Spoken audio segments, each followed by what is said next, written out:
In this video, we're going to demonstrate how to measure valves and valve guides. To start out with, we'll measure the valve. And to do that, we come and look at the valve, and you'll be able to see that there's a portion of the valve that's shiny. You get that to focus. From there to there, so in this area right here, it's shiny where it's been wearing in the guide. We'll first measure it above the shiny part. So we'll measure the part of the valve that's never had any wear.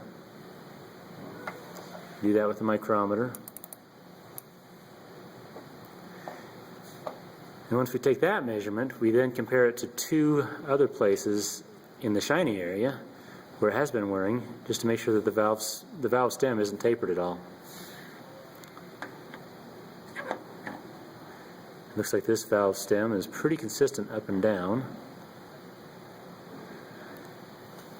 So now we've done that. Once we take that measurement, we want to take the measurement of the valve guide, and we do that with a split ball gauge. And you do that from the cylinder head, or from the combustion chamber side of the cylinder head, not from the top. You always want to go down to this side where the most of the wear happens.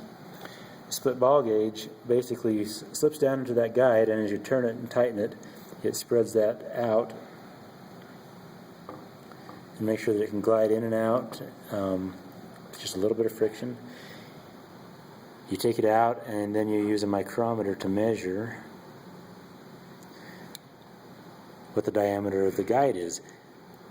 And then you subtract the difference between this measurement here, the diameter of the guide, and the diameter of the valve stem, and that gives you the valve guide clearance. Now there is another way to measure valve guide clearance, to make sure that clearance is within specification, and that's to place the valve back in the cylinder head and use a dial indicator. We've got this dial indicator set up so it comes in at a 90-degree angle to the cylinder head and to the valve. You push the valve open to the position where it's normally open. You have to look at the valve and see where that is, but that's usually a little bit less than a half an inch open. So you've got the valve open. Get the dial indicator against the margin of the valve. We do our best to zero the dial indicator, and then we take that valve and wiggle it back and forth in the same direction. And it's a little bit tricky, but if you can get it to be consistent, just wiggle that back and forth.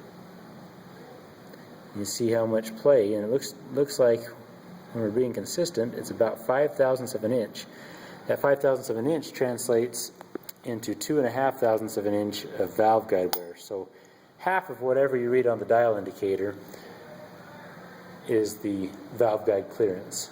So if we measured 5/1000ths of an inch here, the valve guide clearance is actually more like 2.5 thousandths of an inch. And those are the two ways that you measure valves and valve guides.